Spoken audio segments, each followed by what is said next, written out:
Shahzoda Uvaysxon bu qo'pol, aldirong'i sarkardasiga hurmat bilan qarab qo'yib, ig'iz ochdi.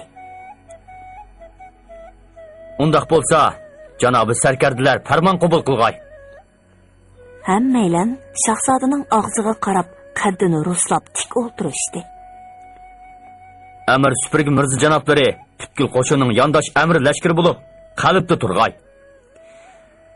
Amirzod Said Ali Olib Barang'or Javang'or qo'shinning sarkardiligini, sarkardi Roji Xo'jiniyoz Barang'or qo'shinning yondosh sarkardiligini, sarkardi Bo'ronxo'ja Javang'or qo'shinning yondosh sarkardiligini, Ishqog'a Oxunbek Chag'dovul qo'shinning sarkardiligini, sarkardi Manglik Oqniyoz Yazaq qo'shinning sarkardiligini ustiga olg'ay.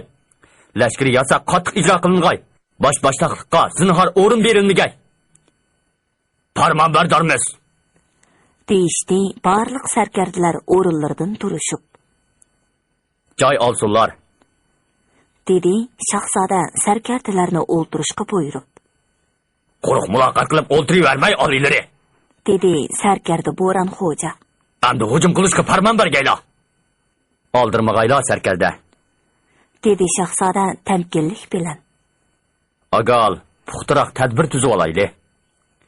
Bizning yovning ahvolotidan texi tuzuk xabarimiz yo'qdir. Amir Lashkar Supurgi Mirza janoblarining taklifini anglab baqsaq, o'zimiznimi, o'zginimi bilganda ondan g'albi nusratga yuzlangida bo'lur. Yov lashkarlarining soni bizninkidan ko'p bo'lib qolmasdan, oziq-tulik, yam-xashkimi ham to'liqdir. Dedi Amir Supurgi Mirza. Uning ustiga lashkarlarining piyodalari oz, otliqlari ko'p. Bizninki bo'lsa, dal uning aksicha. Necha oydan beri o'rdadan hech qanday yordam berilmaganligi uchun zapas oziq-tulik, yam-xashkimiz tugayli deb qoldi. Avam ra'iyatmi yog'iyning taklifisi bilan bo'lib, dehqonchiligi yaxshi bo'lmadi. Uning ustiga avomning qo'lidami oziq-tulik kamchil. Agar mushundaq tirkishib turaveradigan bo'lsak, lashkarlar bilan avom yog'iyda qirilmagan taqdirdimi, qariqishda ochliqdan qirilib ketadi. Shunga keyingi ofatning oldini olamiz deydi ekanmiz. Tez jang qilib, tez g'alaba qilganimiz afzal. Pamimcha, yov sarkardlari Qomulning yer sharoiti bilan ancha tunish emas qo'dayman. Dedi Said Ali Olib Supurgi Mirzaga qarab. Rostaydilar, amirzodam.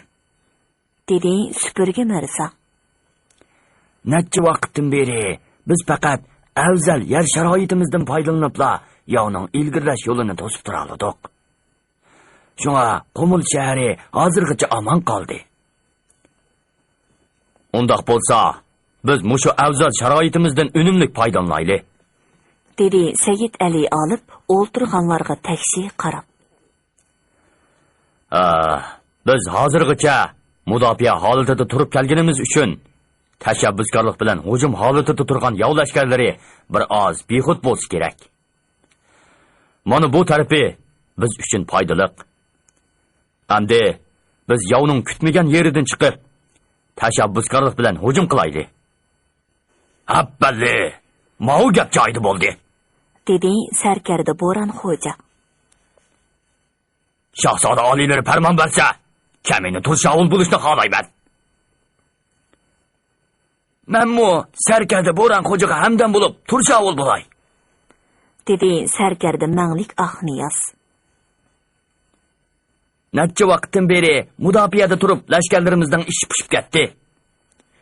Dedi sarkarda Roji Xo'jiniyoz. Bizmi Turshavul bo'lishga tayyormiz. Ol bosqinchilar biz Qomulliqlarni iniga kirib olib, mumkinib olishdan boshqaga yaramaydigan chashqan o'xshaydi o deb qolmasin yana. Janobi sarkardilarning jasoratiga tasanna. Dedi Shahzoda Uvaysxon. Biroq qari kuchga tayansak bo'lmas. Baya Supurgi Mirza janoblari yovning piyodalari oz, otliqlari ko'p deb ma'lumot berdi. Bizning bo'lsa, otliqlarimiz bor bilan yo'qning orliqida. Piyodlarimiz bilan otliq yovga hujum qilsak, talafat ko'p bo'ladi. Shunlashqa yaxshiroq bir tadbir tuzayli. Yog'iyning biri jang, 9 rang debdikan. Rang tadbir haqida aql ko'rsatgaysizlar. Otliqlarga taqobil turishning eng yaxshi chorasi o'qya. dedi Ishq og'a Oxunbek. Lashkarlarimiz orasidan eng marganlarni tanlab turchavul qilaydi. Ori, Ishq og'a janoblarining tadbiri muvofiq. dedi Sayid Ali olib. Ammo saldak bostirib kelgan otliqlarga o'qya bilan unumlik zarba berib bo'lmas. Koltipamimcha avom bilan lashkarlarni harakatlantirib, tong yo'rg'icha ham kangri, ham cho'nqir qilib xandaq qazayli. Ondan xandaqni loy-patqoq bilan to'ldirayli. Biz xandaqning bu tarafida turib, yov lashkarlarini jangga undayli. Yov lashkarlari bizni qo'g'lab ot solgan hamon biz chekinayli. Mana bu chog'da jon jahli bilan bizga yo'pirilib kelgan otliq yov lashkarlari otlari bilan qo'shilib xandaqqa mo'lloq otudida sarosimiga tushib sepi bozoladi. Ular o'zini o'ngshab bo'lguncha marganlarimiz karomatini ko'rsatadi. Shuning bilan yovning otliqlarini majburiy piyoda qilimizda, o'l chog'da piyoda turshovullarimizga o'ngishliq sharoit yaratiladi. Sayid Ali olib hamrohlariga tekshi bir qarab olgandan keyin gapini davomlashtirdi. Shuning bilan birga Javong'or va Barang'or qo'shinining sarkardalari tun kechisidan foydalanib, to'ydirmay yovning orq tarafiga o'tib oladi. Jang boshlanib, nag'ri chilingan hamon yovga orq tarafdan hujum qilib, parakanda qiladi. Chabdas yigitlar yovning oziq-tulik yam xashkiga o't qo'yvasin, dedi Ishq og'a Oxunbek.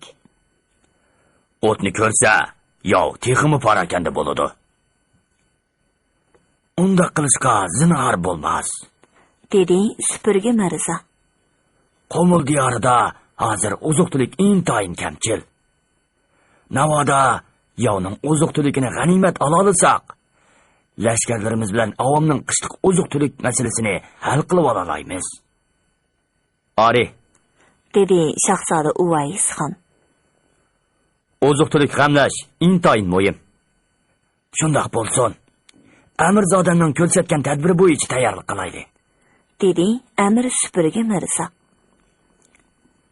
Farmon, dedi Shahzoda Uvays xon qaddini rostlab. Ishq og'a Oxunbek bilan sarkarda Manglik Oqniyoz 4000 lashkar bilan ko'z bog'langanda yo'lga chiqib, tong yo'rg'icha yovning orqa tarafiga yo'shirilgan. Sarkarda Bo'ronxo'ja bilan sarkarda Roji Xo'jiniyoz 2000 o'qyochi, 3000 qilichvoz lashkarni dilqoqlab turshovul bo'lg'ay. Bular qo'rsaqni yaxshi to'qlab, tong otqichi obdan aram olg'ay. Qolgan lashkarlar bilan avomga Amirzodi Said Ali olib bosh bo'lib, tong yo'rg'icha loypatqoq xandiki yasg'ay. Jangga Amir Supurgi Mirza janoblari boshchilik qilg'ay. Bosh ustiga. Maslahat pishqandan keyin hammaylar o'rinlaridan turishdi. Tong saharda Mo'g'uliston lashkarining jangi undab chalgan nag'ri sadosi texi amdili erinchaklik bilan nashti qilib o'ltirgan Mo'ng'ul sarkardillarini cho'chitibdi. Kechidan beri sharobbozlik qilib, texicha uxlayotgan buyuk sarkarda Ison Tayshi cho'chib uyg'ondi. Uninggacha boshqa sarkardalarmi oldirab tenab, oltin rang to'q qadalgan shoh chediriga kirishga boshladi. Yov jang undavotidi buyxon oliylari, deb ma'lumot berishdi, yer so'yib ta'zim qilib. Ular bir kechida yo'l vositning yuragini yavolmaganda, dedi Ison Tayshi uyquga qonmay qisirib ketgan ko'zlarini chekchaytib takabburlik bilan. Men texi ularning oziq-tulik yam xashkimizning tugishini kutib, mudofiadili turadigan o'xshaydi debdikanman. Ularga hamdamga lashkar kelgan bo'lsa, jang qilishni xolab qoldimikin deyman, dedi to'limi baslik kelgan bir sarkarda ehtiyotchanlik bilan. Har holda jangga chiqishga oldirmay, yovning ahvolini ko'zitib boqaylimikin. Bizga ularning mushundoq butkul lashkarlar bilan jangga chiqishini kutib yotqili uzun bo'ldi, dedi bir ko'zi quyilib ketgan yana bir yakchashma sarkarda cho'ngchilik bilan. Ularga hamdamga lashkar kelgan taqdirdimi? Yengilmas chavandozlarimizga tang kelalishi mumkinmi? Yorliq tushirgaylar buyuk xon. Darhol jangga otlanaylik. Shunda qilaylik. dedi yana bir yosh sarkarda Ison Tayshiga ehtirom bildirib turib. Lashkarlarimiz uzundan beri puxadan chiqib jang qilmay zerikib ketdi. Fursatni g'animat bilib, Udul Qumul shahriga bostirib kiraylik. Qumulning qiz-cho'kanlarini bakmi chiroyli deyishidi. Lashkarlar qong'uchi bir ko'ngil ichib olsin. Yosh Mo'ng'ul sarkardasining gapi bilan tang, boshqa sarkardalarning ko'zlaridan shahvat uchqunlari chachiradi. Qumulga bostirib kirgandan keyin bulang-talang qilib oladigan g'animatlar ko'z oldiga kelishga boshladi. Uyg'urlar o'qiya etishga moyil bo'lgani bilan qilichbozlikda bizga yetmaydi, dedi yakchashmi sarkarda. Necha vaqtdan beri mustahkam sepil va o'qiyasiga tayinibla oldimizni to'sib qo'ydi. Mana endi o'zlari jangga undayotdi.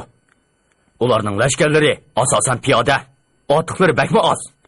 Qilichimizni ishlatmasakmi, otlarimizni ularni petiqlab jahannamga uzdi. Ison Tayshimu mushundaq bir keng doirada jang qilishni orzu qiladi. Chunki Boris ko'lni osonla ishg'ol qilgani bilan Qumulni ha deganda ololmayotdi. Bir necha qitimliq shiddatli hujumni Qumul lashkarlari o'qiya man chanoqlari bilan chekindirgan edi. Shunglashqa Qumul lashkarlarining ozuq tulikining tugishini kutib yetishga majbur bo'lgan. Lekin bundaq kutishlardan zerikib ketgan edi. Uning darhol Qumulni elib qishkirgacha Turponga hujum qilish plani bor edi. Farman, dedi Ison Tayshi qaddini ruslab. Fikr qo'shin, darhol jangga otlansin. Bugun Qumulni olmasak hisob emas. Shaharga eng avval kirgan sarkarda lashkarlar xazinatga barliq mol dunyoning egisi bo'ladi.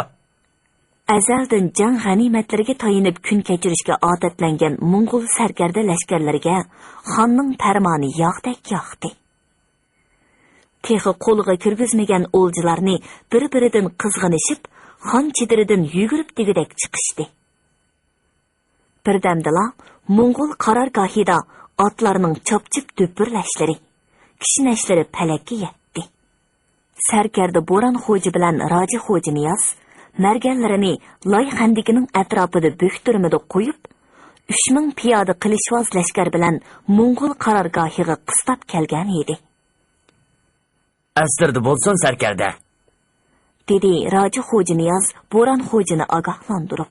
Yov lashkarlari qarorgohidan hujum qilib chiqishaman, lashkarlarni tezdan chekindiraylik. Ular loy xandikiga patqandan keyin andin qilish yalang'ishlaymiz. Bo'ldi. Bu gapni aytgandan beri Shahzoda oliylari, Supurgi Mirzo, yana texi Amirzodi Said Ali olib to'li jekilab, qo'liqimni pan qilib atdi. Endi o'zda jekilab yurmasmi bo'lur? dedi Bo'ron xo'ja terikib. Shahzoda oliylari bu gapni o'zdagi mo'shundaq to'xtamay jekilab turishimga farmon bergan, dedi sarkarda Roji xo'ja Niyoz kulib. Ular o'zlarining ham qaram, ham oldiraqsan mijozlarini obdan biladigan chig'i, ha? Sarkarda Bo'ron xo'jimu pixildab kulyapti. Yov lashkarlari otliq chiqsa ogohlantirishlarini anglayman. Navoda piyoda chiqib qolsa, mendan ranjimsizlar. O'lchaqda menmi o'zlarini ogohlantirib yurmayman, dedi Roji xo'ja Niyoz. Ularning gapi tugamayla yov qarorgohi tarafdan avval osmon palak chang to'zon ko'tarildi. Andin tumanligan otlarning tuyoq ovozi zaminni titratdi. Daqiqa o'tmay bulutdek ko'tarilgan chang to'zonlar orasidan saldak bostirib kelayotgan Mo'ng'ul chavandozlarining qorisi ko'rindi. Heliqa ogohlantirishni yana bir takrorlayman sarkarda, dedi Roji xo'ja Niyoz sarkarda Bo'ron xo'jaga qarab. Hojasiz, dedi sarkarda Bo'ron xo'ja qo'lini silkib. Lashkarlar tezdan chekinsin, bo'lmasa ulgurolmay qolamiz. Tezdan chekininglar, deb varqiradi Roji xo'ja Niyoz lashkarlarga qarab. Lashkarlar qasdan qo'rqqan, sarosimiga tushgandek bo'lib, qo'llaridagi to'q alam, nag'ir dumboqlarini tashlab, orqasiga qarab ketishga boshladi. Qomul shahriga eng avval bostirib kirib, xazinani o'lja ilish vasvasasiga tushgan Mo'ng'ul chavandozlari yovni qo'rqib qochdi deb o'yladi-da, otlarni jon jahli bilan qamchilashga boshladi. Tuyoqlaridan o't chachratib, xuddi saldek bostirib kelgan Mo'ng'ul chavandozlarining otlari orqa-orqadan loy xandigiga mo'llaq qotdi. Ha-a. Loy xandigi hilisi karomatini ko'rsatgan edi. Ochiq qamchi zarbisida o'qdek chepib kelayotgan otlar xuddi orqasidan g'oyat zo'r bir kuch ittirgandek birining ustiga biri yiqilatdi. Qo'muldagi tumanligan lashkar va xalqning bir kecha uxlamay yasagan loy xandigi kang ham cho'nqur bo'lib, Mo'ng'ul otliq lashkarlarning yerimini degidek yutib olgan edi. Qolgan otliqlar o'zlarining oldinganligini sezib, otlarining tizginini orqaga tortishga ulgurganda tamoman kechikkan edi. 2000 marganning otgan o'qlari osmondan yomg'ir bo'lib to'kilishga boshladi. "Qani yigitlar, endi navbat bizga keldi." deb varqiradi qilichini yalang'ochlagan sarkarda Bo'ron xo'ja yov lashkarlarining patparaq bo'lganini ko'rib. Shu asnoda yog'ochdan yasalgan 10-15 gaz egizlikdagi kuzatish munorida jang vaziyatini kuzatib turgan Supurgi Mirzo kechidan Mo'ng'ul qarorgohining orqa tarafiga o'tib ketgan Ishik og'i Oxunbek bilan sarkarda Manglik Oqniyozga nag'ri chaldirib belgi berdi. Shuning bilan tang Said Ali olib qoldi qat'iy lashkarlarni boshlab, Turshavul qo'shinining kaynidan jangga otlandi. Tutkul zaminni qirchab sadolari qopladi. Turshavul qo'shindagi bir qism lashkarlar egisiz qolgan Mo'ng'ul otlarini minib ulgurgan edi. Oldi va orqa tarafidan zarbiga uchragan yov lashkarlari qattiq sarosimiga tushib qoldi. Mustahkam jang saflari buzildi. O'lim vasvasasida har qaysi o'z jonlarini elib ketish halakchiligida qolgan edi. O'z qarorgohidagi kuzatish munorida turib, jang vaziyatini kuzatayotgan Ison Tayshi oldi sapning qalaymi-qallashganligini, orqa tarafining xuddi yerdan unib chiqqandekli paydo bo'lib qolgan Mo'g'uliston lashkarlarining shiddatli hujumiga uchraganligini ko'rib, aloq-sadilik ichida oldirab tinab pastga tushdi-da, sarkarda lashkarlarga jang chaldirib chekinish farmoni berdi. U bundoq tez mag'lub bo'lishini xiyollig'imi keltirmagan edi. Faqat oz bir qism lashkarlarla qechib qutuldi. Mo'g'uliston lashkarlari piyoda bo'lg'achqa qo'g'lab zarba berishga amalsiz qoldi. Patqoqqa petib qolgan necha minglagan otlarning ko'pinchisi o'lgan edi. O'lmaganlarini damonliqqa mengili bo'lmaydi. Birar mingchi Mo'ng'ul etini g'animat olgan sarkarda Bo'ron xo'ja bilan Manglik Oqniyozning Turshavul qo'shoni yovni jon jahli bilan qo'g'lashga kirishgan edi. Lekin Said Ali olib ularning omon qolgan necha minglagan Mo'ng'ul lashkarlarga teng kelolmaydiganligini pamlab, Tavachi bagni darhol avatib, ularni qo'g'lashdan to'sib oldi. Jang g'alaba bilan oxirlashdi. Mo'ng'ullarning chediri bargohlari, ozuq-tulik yem xashaklari to'liq g'animat elingan edi. G'alaba qilgan turuqliqmi? Jangni agal to'xtatgan nadi bor olilari? dedi chiliq-chiliq tarlab ketgan sarkarda Bo'ron xo'ja terikib. Amdi bir xumordan chiqay deb turganda yo'lvosda taqqa qo'yayotgandek ish bo'ldi-da bu. dedi sarkarda Roji xo'janiyoz Bo'ron xo'jining tarafini elib.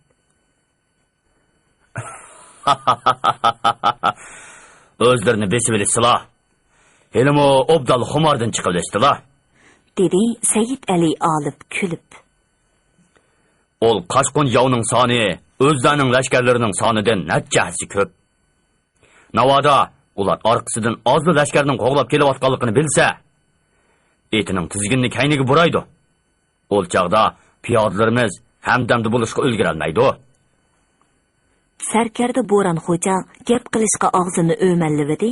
Shahzoda Uvaysxon uni ig'iz ochqizmadi. Ikki sarkarda ilmo ko'p bahodirlik ko'rsatishdilar. Shahzoda Uvaysxon gepidan to'xtab putukchisiga qaradi. Bu qitimqi jangning birinchi ajr to'kpisi Amirzodi Said Ali Olib, sarkarda Bo'ron xo'ja, sarkarda Roji Xo'janiyozlarga yezilsin. G'animat ilingan barliq jang otlari ol 3 sarkardaga tortiq qilinsin. 3 sarkarda o'rinlaridan turib minnatdorligini bildirishdi. Shahzoda oliylarining himmatiga tasanna. Qanchalik ot g'animat ilinibdi? Editlab chiqildimi? So'radi Supurgi Mirzo Yaroq Bardor Bekka qarab. Ma'lum bo'lg'ay, damonliqqa mingil bo'ladigini 3000 tuyoqdan oshidi. Dedi Yaroq Bardor Bek. Loyxandikiga petib qolgan otlarning bir qismlari o'libdi. Bir qismlari nakar bo'pti. Qarg'i kelgidaklari 500 ga yetar deyman. Yaxshi amlisak, birer 2 oyda qarg'i kelarmikin? Undaq bo'lsa, ashu 3000 otni har bir sarkarda mingdan o'lishgay. Amlaydigan otlarning ishini keyin bir taraf qilarmiz. Dedi Amir Supurgi Mirzo. Hay est. Bir muncha esil otlar loyxandikida halok bo'ldi-da. Dedi Shahzoda Uvaysxon. Undaq bo'lsa, qandakiylisini o'ylab tepib, shunchalar otlarning o'lishiga sababchi bo'lgan Amirzodamga tortiq qilingan otlarni sarkarda Roji Xo'janiyoz janoblari bilan ikkimiz tang o'lishaydi. Dedi sarkarda Bo'ron xo'ja chaqchaq qilib. Mayli, ot o'zlaridan aylansin sarkarda. Dedi Said Ali olib kulib turib. O'lgan otlarning terisini so'yib olib, ashu xandakka ko'mib o'tayli. Amnisakmi qarg'i kelmaydigan otlarni bo'g'izlab, terisini so'yib olayli. Go'shini avomga o'lishtirib berayli. Dedi Supurgi Mirzo. Bo'libmi, otlarning topini bir taraf qiladigan ishlarga tezroq tutish qilayli. Bo'lmasa, terisi zoyi bo'lib ketadi. O'lgan yovlashganlarning terisini mo'shilib olamdi, qandaq, ha? Deb chaqchaq qildi sarkarda Manglik Oqniyoz. Ixtiyorlari, dedi Supurgi Mirzo kulib turib. Lekin yovlashganlarning o'likini ko'mishga o'zlar mas'ul bo'lsalar. Hey, og'zimdan balog'i qoldimmi nima? Dedi Manglik Oqniyoz. O'ltirmisi texi bo'lmasa, ko'mmisi texi bo'lmasa. O'ltirganlar paraqqida kulishib ketdi. Amisa shundoq bo'lsin, dedi Shahzoda Uvaysxon. Har qaysi sarkardalar ishlarni ildan tutkizib, qo'shinni tartibga selib olg'ay. 2 kundan keyin Borisgulga qarab yo'lga chiqamiz. Bosh ustiga, dedi sarkardalar o'rinlaridan dast turishib. Kuz kirishi bilan Turpan shahri xeyli salqindab qolgan bo'lsa-mu, Mo'g'ulistonning boshqa yerlariga selishtirganda xeyli issiq edi. Kuzlik yal-yemishlar ko'cha raslarda to'kma bo'lgan bo'lsa-mu, xaridorsiz baqqallar chivin qo'ritdi. Yoz faslida kunduzi odamsiz ko'rinadigan ko'cha raslarda hozir odam mig'ildaydi.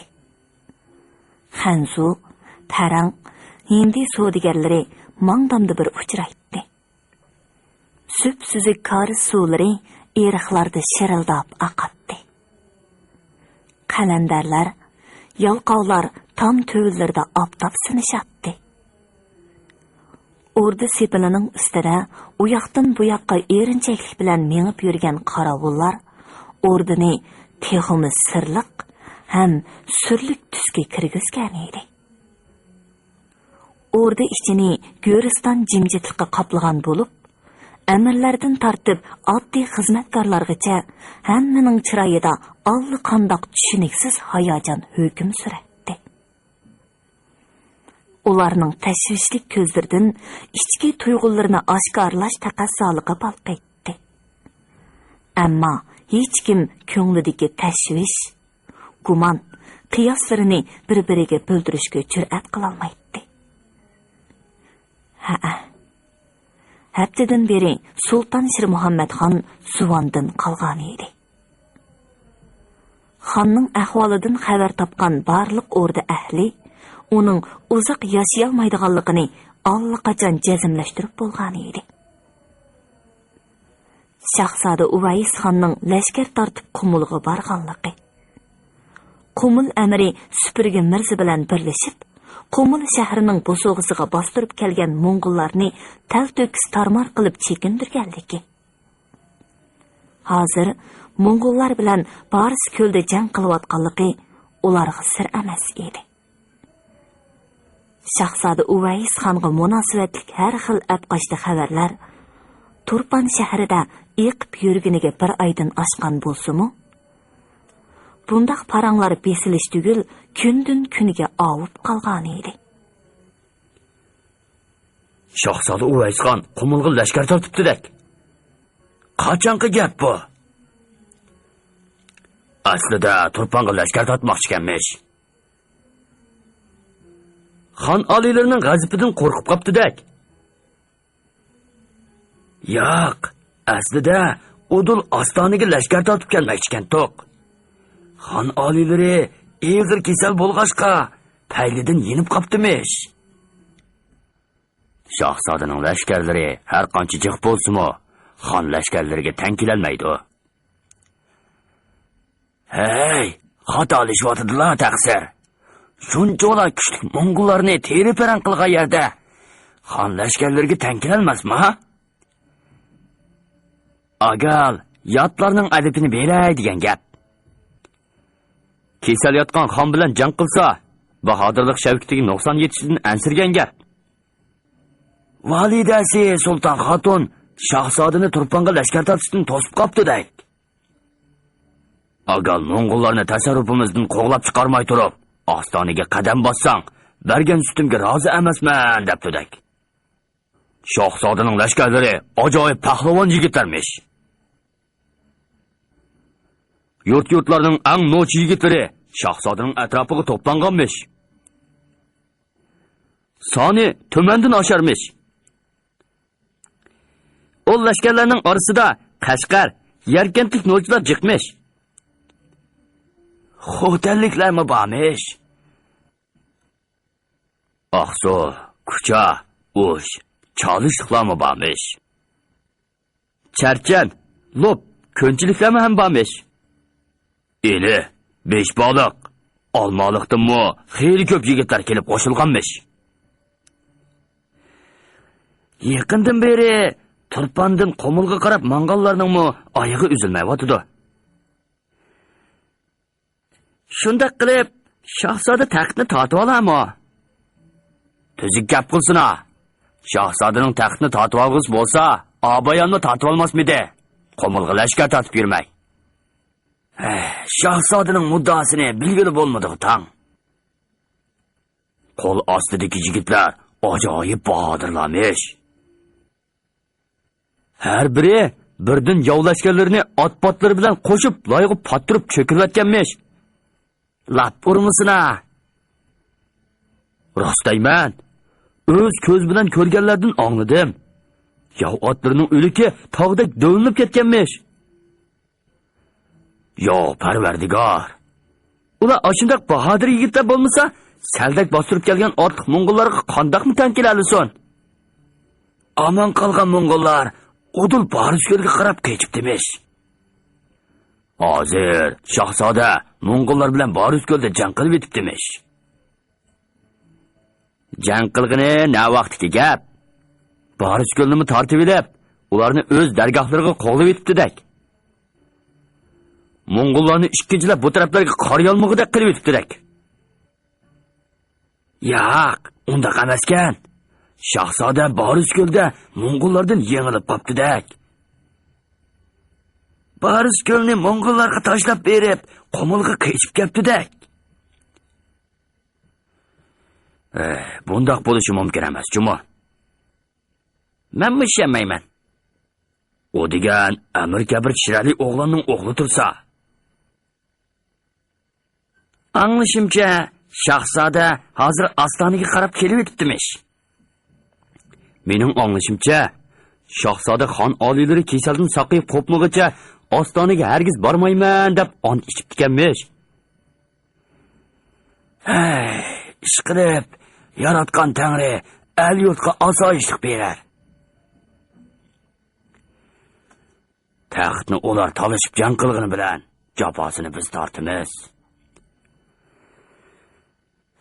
Xon oliylari kasal bo'lgandan keyin toji taxtini Shahzodaga o'tinib bersimi bo'ladi.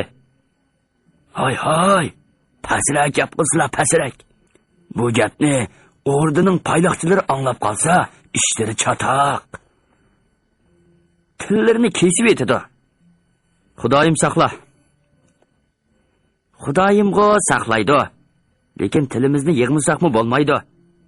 Bir necha oy avval jakochilarning saltanat ishlari haqida xohlagancha gap qilmaslikni jakollig'ini anglamaganman o'zda. Tilimizda emas, kallimizmi ketadi. Endi daymana xon oliylari eg'ir kasal yotsa. Voy, nemanchi sho'pik eg'iz o'zda. Ordining xon oliylarining kesilini yoshirganligini bilmamdilar. Unig'o bilaman.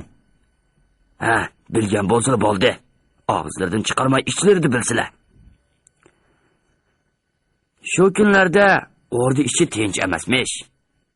Amirlarning ko'ngli joyida emas ekan. Xon oliylari zo'g'ondan qopdi deb anglayman-ku. Xudo biladi. Ulusbegi ordi ishlarini qattiq boshqarayotgandak. Ulusbegini xondan ranjib qopdi deb anglab edim-ku. U qay zamondagi gap? Xon shu ahvolda yotsa, Ulusbegi botnab yuraversa bo'lmas. Ishqilib, bir odam jon qurib turmasa, ordida nizo kelib chiqadi. Ulusbegidan xon oliylarimi xeyli tap-tortamishkan. Boshqa amirlarmi Ulusbegidan qattiq ehtiyot qilarmish. Ulusbegini faqatli kulmaydi ekan deb anglayman-ku. Qapqi yomon bo'lgani bilan dili yumshoq odammish. Ulusbegi Shahzoda oliylarini qo'llarmi? Bir nima deb bo'lmaydi. Meningcha, xon oliylarini qo'llaydi. O'zayili xon oliylari Shahzodani Ostonidan qo'g'layotganda Ulusbegi hech nima demabdi ekanmish. Shahzodani Ostonidan qo'g'lab etishga xon oliylarini Ulusbegi kuch kiritibganmish. Biroq Ulusbegining cho'ng navrisi Said Ali olib, hozir Shahzodaning sarkardasi ekan-ku. Mana bu gapni ko'ring. Ishonmayotdilar, ha? Shahzodaning cho'ng singlisi Sulton Malika hozir o'sha Amirzodning og'itchisimiş. Amirzodni Samarqandda zindonda ekan deb anglab edim. Ol ishlarning rost-yolg'inni kim biladi? Amirzodini Shahzodaning yenida ko'rganlar bor ekan. Ulusbegining buningdan xabari yo'qmidi? Ordidagi amirlar ko'nglidagini hech kimga demaydi. Kallasidan ansiraydi-da. Shundoq, put yugurigi oshqa, eg'iz yugurigi boshqa emasmi? Vallohu olam. Bir yaxshilik bo'lib qolur ilohim. Taxtga kim o'ltirsa mayli, el-yurt omon bo'lsa bo'ldi. Ordidagi cho'ng kichik amirlarning hammasi ko'chada eqib yurgan bu paranglardan to'liq xabardor edi. Lekin ordi ichida bundoq gap so'zlar faqat tilga ilinmaydi. Ular ham gaz, ham gachi bo'lib olishgan edi. Xeylidan beri ta'minotsiz, ma'siz qolgan xufiya payloqchilar ko'chada eqib yurgan bu gaplarga parvosiz bo'lib qolgan edi. Yetkisimu ordida anglaydigan odam yo'q edi. Hurmatli radio anglag'uvchi do'stlar. Yozuvchi Yosinjon Sodiq Cho'g'lonning Bahodirnoma nomli 6 qismlik tarixiy romanining Birinchi qismini bugun mushagicha anglatdik. Davomini atki programmamizda anglag'aysizlar.